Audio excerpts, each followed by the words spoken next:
হযরত ওমর ইবনুল খাত্তাব রাদিয়াল্লাহু তাআলা আনহু ইসলাম ও মুসলিম উম্মাহর একজন মহান সাহাবী ও দ্বিতীয় খলিফা ছিলেন। রাসূলুল্লাহ সাল্লাল্লাহু আলাইহি ওয়াসাল্লাম তাকে অনেক গুরুত্বপূর্ণ দায়িত্ব দিয়েছিলেন জীবদ্দশায়। নিচে তার কিছু গুরুত্বপূর্ণ দায়িত্ব ও অবদান উল্লেখ করা হলো।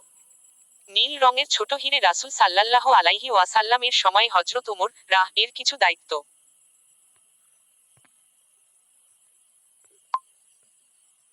পরামর্শদাতা অ্যাডভাইজার।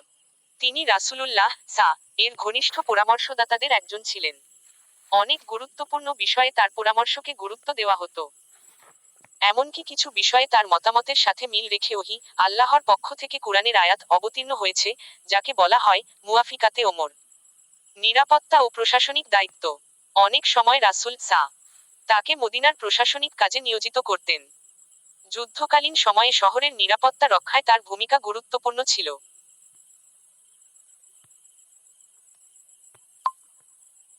দূতাবাস ও বার্তাবাহক দল।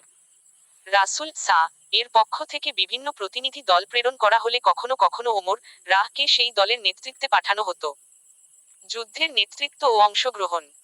তিনি অনেক গাজওয়াহ, যুদ্ধ ও সিরিয়াতে অংশগ্রহণ করেছেন, যেমন বদর, উহুদ, খন্দক, হুদায়বিয়ার সন্ধি, হুনায়ন ইত্যাদি।